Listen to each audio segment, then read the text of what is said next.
تو علامہ بنی بہت بڑے عالم دین، ایک مرتبہ کسی اہل سنت بھائی نے ان کو اپنے گھر پہ دعوت دی، تو دعوت کو قبول کر لی لیکن شرط رکھی کہ جب آپ نے مجھے دعوت دی ہے تو یقین بہت بڑے دوسرے بزرگان کو بھی دعوت دی ہوگی، تو میری درخواست آپ سے یہ ہے کہ دیکھیں کسی مذہبی موضوع کو نہ چھیڑیں، کیونکہ اگر چھیڑا جائے گا تو پھر ہم جواب دیں گے، پھر وہ جواب برداشت نہیں کر سکیں گے تو وہ کچھ کہیں گے، پھر ہم اس کے جواب میں کچھ کہیں گے، بلا وجہ ماحول خراب ہوگا۔ بہتر یہ ہے کہ ہمیں کسی آپ مناظرے کے اندر نہیں گزرائیں۔ ان کا ٹھیک ہے، آپ کی بات کو قبول کرتے ہیں لیکن آپ ضرور دعوت تشریف لائیں۔ جب دعوت میں پہنچے تو کیا دیکھا کہ ماشاءاللہ سے 70-80 علماء بھی موجود ہیں۔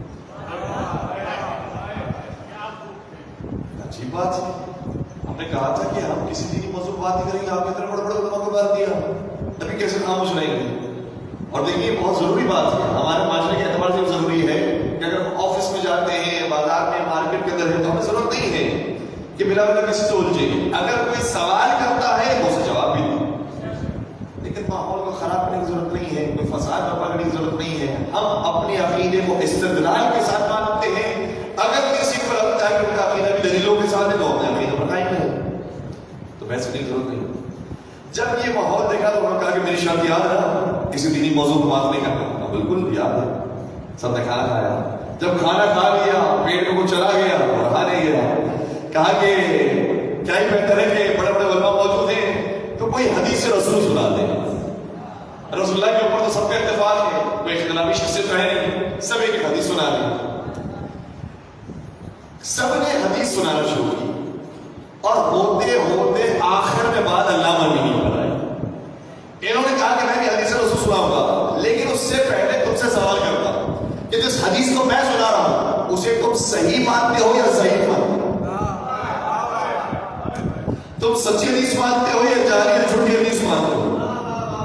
اگر تم کہو گے سچی حدیث ہے تو پھر گفتگو ہوگی ورنہ نہیں ہوگی۔ کیا حدیث سنا ہے؟ کب پیغمبر نے شاہ فرمایا تھا من مات ولم یعرف امام زمانہ مات میتۃ جاہلیہ، جو شخص مر گیا اور اپنے زمانے کے امام کی معرفت کے بغیر مرا وہ جاہلیت کی موت مرا۔ اور جاہلیت اور ہوتا ہے، جہالت اور ہوتا ہے۔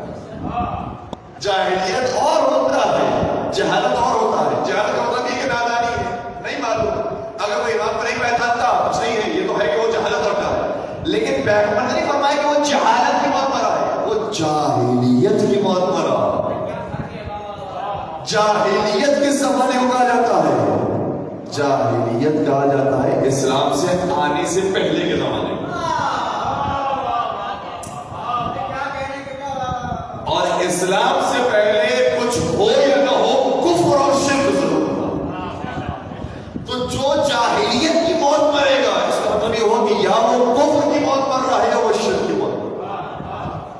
اور باقاعدہ بعض روایات کرنے کے الفاظ سے معلوم ہے ماتا میتۃ جاہلیت و کفر و شرک، وہ جاہلیت کی موت مرا، کفر کی موت مرا اور شرک کی موت مرا۔ کہا کہ یہ حدیث ہمارے کتاب میں موجود ہے، کیا آپ اس حدیث کو صحیح مانتے ہیں؟ کہا کہ ہمارے پاس بھی اس سے ملتی جلتی روایت موجود ہے، ہم اس کو صحیح مانتے ہیں۔ بات تو پھر آگے بڑھے گی، اور میں آج کی کتابوں کا بھی ریفرنس آپ کی خدمت کرتا ہوں۔ صحیح مسلم کے اندر بھی یہ روایت موجود ہے، صحیح مسلم کے اندر یہ روایت موجود ہے کہ پیغمبر نے شاہ فرمایا تھا من مات ولیس فی عنقہ بیعۃ امام مات میتۃ جاہلیہ، جو شخص مر گیا اور اس کی گردن پر کسی امام کی بیعت نہ ہوئی وہ جاہلیت کی موت۔ اس کا مطلب کسی کی بیعت ہونا ضروری ہے، کسی کی معرفت ہونا ضروری ہے۔ انہوں نے کہا کہ ہمارے پاس یہ روایت موجود ہے۔ پھر علامہ امیری نے سوال کیا، دیکھیں اس روایت کے ذریعے ہم ایک نتیجہ دیتے ہیں جو امام زمانہ کے بارے میں، لیکن علامہ امیری جو گفتگو کی ہے وہ حضرت زہرا کے بارے میں۔ کیا مجھے بتاؤ اگر یہ روایت صحیح روایت ہے تو جناب زہرا کسی سے غضبناک تھی؟ یعنی ان کی بیعت نہیں تھی ان کی گردن پر،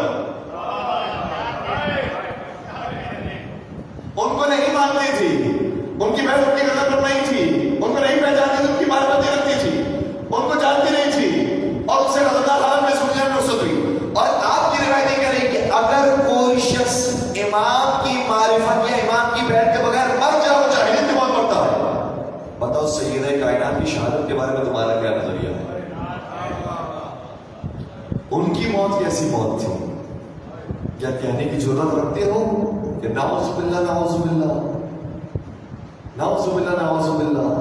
زبان کھاتی لڑکھڑاتی ہے کہ یہ جملے ادا کرے، لیکن بات سمجھانے کے لیے پیش کرتا ہوں کہ جناب سیدہ کسی امام کی بیعت نہیں رکھتی تھی، اس میں نعوذ باللہ جاہلیت کی موت ملی۔ کیا کہنے کی ضرورت رکھتے ہو؟ اور اگر نہیں رکھتے ہو تو اس کا مطلب یہ بتاؤ کہ جناب سیدہ کی موت جاہلیت کی موت نہیں ہے، کوئی اور ان کے زمانے کا امام تھا جن کی بیعت ان کی گردن پر تھی اور جن کی معرفت میں رکھتی تھی، اور اس امام کی معرفت کے ساتھ مجھے دنیا سے رخصت ہوئی ہے۔ کیا اس امام کا مجھے نام ہونا؟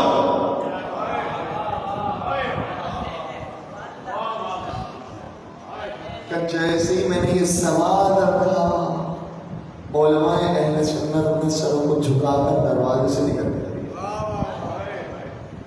لیکن جو مجھے دعوت پر بلانے والا تھا اس نے کہا جب ہمارے بڑے بڑے علماء اس کا جواب نہیں دے سکے، اس کا مطلب یہ ہے کہ تم نے بات بالکل ٹھیک کی ہے، اور جناب زہرا کے ذریعے تم نے مجھے مطلب پہچانوا دیا کہ جناب زہرا اگر اس کی بات نہیں مانتی ہے اور اس کی بیعت نہیں مانتی ہے تو کوئی ان کے زمانے کا امام موجود ہے، اس امام کی بیعت کے ساتھ جناب سیدہ دنیا سے رخصت ہوئی ہے، اور وہ کوئی اور امام نہیں ہو سکتا سوائے وسیع مصطفیٰ علی مرتضی